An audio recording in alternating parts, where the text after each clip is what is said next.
गौतम बुद्ध सरल भाषा, ध्यान और कहानियों के माध्यम से लोगों को ज्ञान देते थे। वे अपने उपदेशों से जीवन के दुखों से मुक्ति और सच्ची शांति का मार्ग दिखाते थे।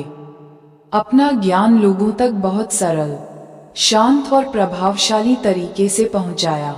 उनका उद्देश्य था कि हर व्यक्ति अपने जीवन के दुखों से मुक्ति पा सके और सच्ची शांति प्राप्त कर सके।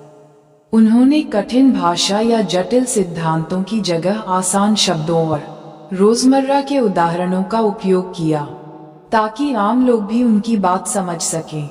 सबसे पहले बुद्ध ने लोगों को उपदेश, टीचिंग्स के माध्यम से ज्ञान दिया।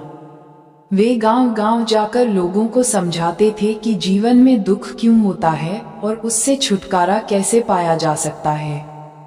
उनके प्रमुख उपदेशों में और शामिल हैं 4 आर्य सत्य में उन्होंने बताया कि जीवन में दुख है, दुख का कारण है, दुख का अंत संभव है और उस अंत तक पहुंचने का मार्ग भी है।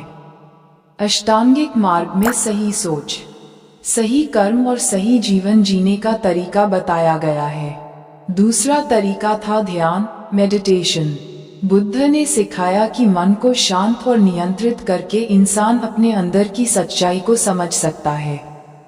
ध्यान के द्वारा व्यक्ति अपने विचारों और भावनाओं पर नियंत्रण पा सकता है और आत्मिक शांति महसूस कर सकता है।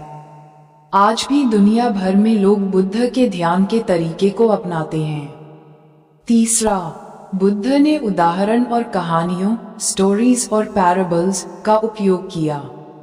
वे छोटी छोटी कहानियों के माध्यम से बड़ी बातें समझाते थे। इससे लोग आसानी से उनकी शिक्षाओं को समझ और याद रख पाते थे। उनके जीवन की घटनाएं भी लोगों के लिए प्रेरणा बन गईं। चौथा, उन्होंने संगठन, संघ बनाया, जिसमें उनके शिष्य शामिल थे। ये शिष्य अलग अलग स्थानों पर जाकर बुद्ध के संदेश को फैलाते थे। इस तरह उनका ज्ञान दूर दूर तक पहुंचा और धीरे धीरे का विस्तार हुआ।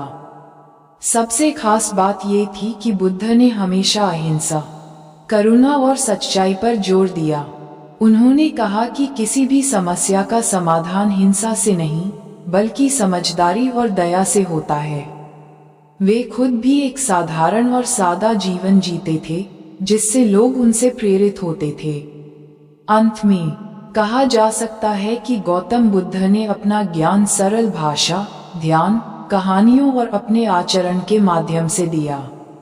यही कारण है कि उनकी शिक्षाएं आज भी उतनी ही प्रभावशाली और प्रासंगिक हैं, जितनी उस समय थीं।